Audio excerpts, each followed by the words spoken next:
Hello নমস্কার, আমি advocate Kumar ল simplified চ্যানেলে আপনাদের স্বাগত জানাই। আমাদের আজকের আলোচনার বিষয় হচ্ছে যাদের পাসপোর্ট আছে, যাদের ভোটার কার্ড আছে, যারা সরকারি কর্মচারী, তাদের কি সিএএতে অ্যাপ্লাই করতে হবে? তো এ প্রসঙ্গে আজকে আমাদের আলোচনা এই তিনটে অবজেক্টের ওপর দাঁড়িয়ে আছে। আর যারা 2015-র পরে এসেছেন, প্রতি ভিডিওতেই বলি, তাদের জন্য তো ন্যাচারালাইজেশন যে প্রসেস আছে, এলটিভি ইউএনসিএইচআরে তাদের আবেদন করতে হবে। ইউএনএইচসিআর। যদি আপনার ভোটার কার্ড, আধার কার্ড বা সরকারি চাকরি থাকে, তাহলে সিএএতে কি আপনাকে আবেদন করতে হবে? যদি এটা প্রশ্ন হয়, তাহলে প্রশ্ন, সরকারি চাকরি থাকলে কি সিএএ করতে হবে? অনেকেই আমাকে এই প্রশ্ন করেছেন, দাদা আমি তো সরকারি চাকরি করি, আমার ভোটার কার্ড আছে, পাসপোর্টও আছে, তাহলে কি আমাকে সিএ করতে হবে? সরকারি বক্তব্য, সিএ হেল্পলাইনে আজকে আমি এই বিষয়ে কল করেছিলাম। তো ওরা আমাকে বললো, যারা সরকারি চাকরি করে তারা তো ভারতীয় নাগরিক, তাদের তো আলাদা করে সিএ আবেদন করার দরকার নেই। আর যাদের পাসপোর্ট আছে তারা ভারতীয় নাগরিক, সেই জন্য তাদের পাসপোর্টের জন্য তাদেরকে আলাদা করে আর নাগরিকত্বের জন্য আবেদন করার দরকার নেই। যারা ভোটার ভারতবর্ষে, তারা তো অলরেডি ভারতের নাগরিক, তাদের তো আলাদা করে নাগরিকত্বের জন্য আবেদন করার কোনো প্রশ্ন নেই। কিন্তু প্রশ্ন হচ্ছে, পাসপোর্ট শুধু ভারতীয় নাগরিকদের দেওয়া হয়, সরকারি চাকরি শুধু ভারতীয় নাগরিকের জন্য বরাদ্দ। কিন্তু যদি বাস্তব অভিজ্ঞতা কি বলছে? বাস্তব অভিজ্ঞতা বলছে একজন মানুষ দুই পাশে দাঁড়িয়ে, একদিকে ভোটার আইডি, হ্যাঁ, পাসপোর্ট সব নিয়ে, তবে বাস্তবে অনেকেই আছেন যারা বাংলাদেশ থেকে এসেছেন, ভুয়া মিথ্যা জন্মস্থান দিয়ে আধার, ভোটার, পাসপোর্ট তৈরি করেছেন।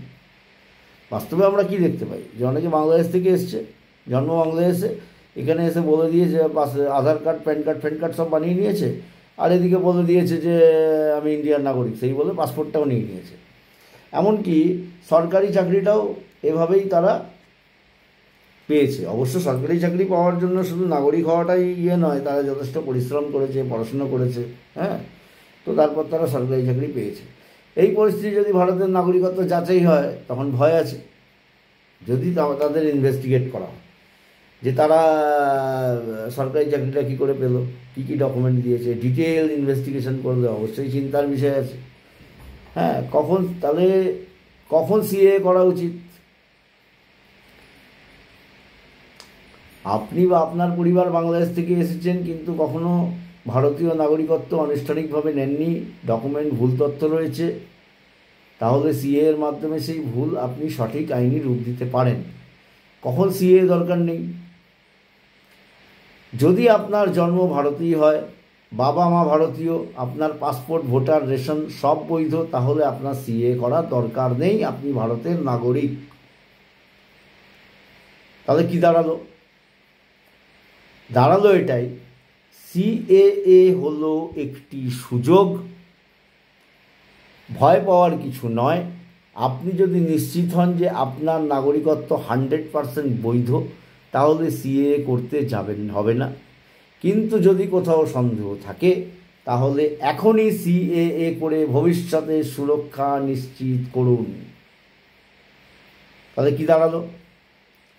মোদ্দা কথা, আপনি সরকারি চাকরি করেন, আপনার পাসপোর্ট আছে, আপনার ভোটার কার্ড আছে, আপনার সিএ করার দরকার নেই।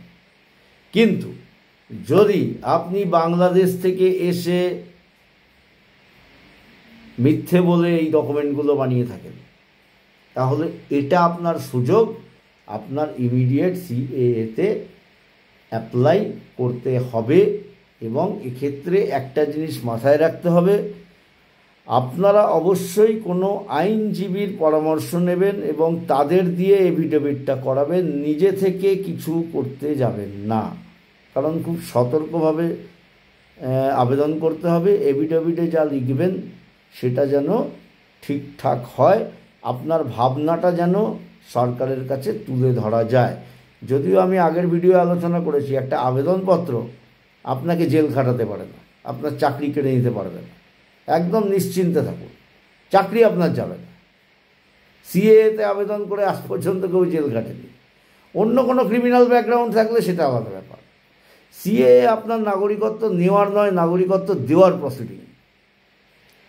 এবং সিএই একমাত্র প্ল্যাটফর্ম যেখানে আপনার সমস্ত ভুল জেনে সেটাকে নজরান্দাজ করে আপনাকে নাগরিকত্ব দেবে ভারত সরকার। তাহলে পরিষ্কার। তাহলে এই ভিডিও যদি আপনাদের ভালো লেগে থাকে অবশ্যই লাইক করবেন, কমেন্ট করবেন, চ্যানেলটা সাবস্ক্রাইব করবেন এবং বন্ধুবান্ধবকে শেয়ার করে ল সিম্পলিফাইড চ্যানেল পরিবারের সদস্য হওয়ার জন্য আমন্ত্রণটা পাঠিয়ে দেবেন। আজকে এই পর্যন্তই। জয় হিন্দ, জয় শ্রীরাম। আবার দেখা হবে নেক্সট ভিডিওতে। ভালো থাকবেন, সুস্থ থাকবেন, সতর্ক থাকবেন। নমস্কার।